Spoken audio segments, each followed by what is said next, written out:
Will those two guys, Fox News President Roger Ailes and his boss Rupert Murdoch, be picking your next president? It may sound ridiculous, it may sound like some liberal conspiracy theory, but there's no disputing that they have real power in the GOP primaries. And the media pays attention to it smartly. The New York Times reported this week on Murdoch's dislike for Mitt Romney. And now, as we all know, purely coincidentally, Mitt Romney is not going to be running for president in 2016. So let's dig deeper on this. Matt Lewis is in Washington. He's of the Daily Caller. And Gabriel Sherman is here in New York with me of New York Magazine. He's the author of The Loudest Voice in the Room, a book all about Fox and Roger Ailes. Thank you both for being here. Good to be with you.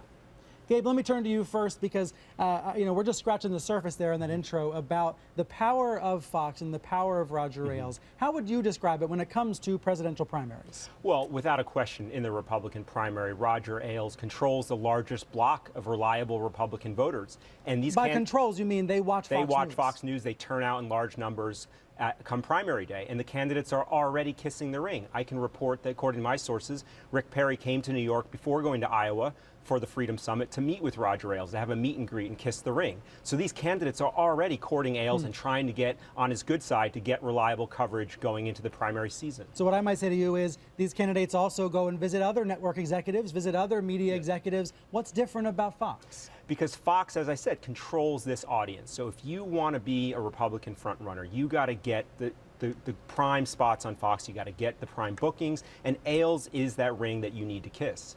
Matt, have you sensed the same thing? Have you sensed that it's make or break for these candidates, whether they have the support of the Fox bosses? No, I don't think that's right. Look, I think that the bosses are important because they created a network that is by far the most watched network, cable news network in America, and especially among grassroots conservatives who vote in primaries.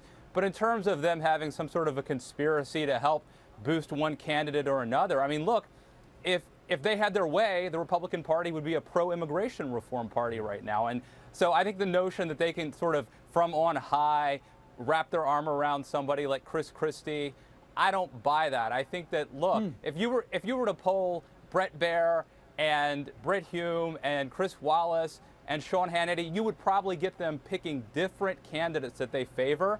I don't buy that they're going to boost any one person. I do think it will be fought on Fox News, but for different reasons. Let me talk about Sarah Palin for a moment because, Matt, you wrote a column this week suggesting you have some regret for previously supporting her and sympathizing with her, maybe boosting her. Here's part of what you wrote in your column. It's probably time to concede that the early critics of Sarah Palin had a point and that they shouldn't have been tarred and feathered and in some cases nearly purged from the conservative movement. As far as I can tell, Matt, Palin is still a Fox News contributor. Typically what we see is if candidates take serious steps toward becoming legal presidential candidates, that they leave Fox. That's what Mike Huckabee has done and Ben Carson has done. Will you take Palin seriously again if she decides to leave Fox News, perhaps to mount a candidacy?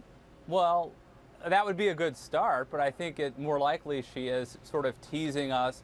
I think that she's flirting with the idea of running again to sort of keep her name out there. I remember a few years ago she led the media on this wild goose chase where half the press was following her bus caravan around the country.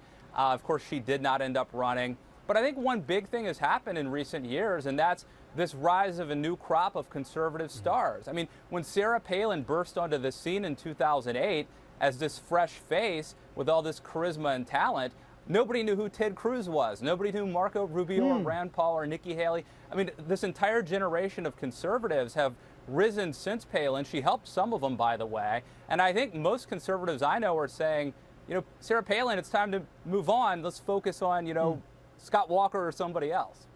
I'm running out of time here, Gabe, but what are you going to watch for as the next step in this so-called Fox News primary? Well, I think the big question for Republicans is that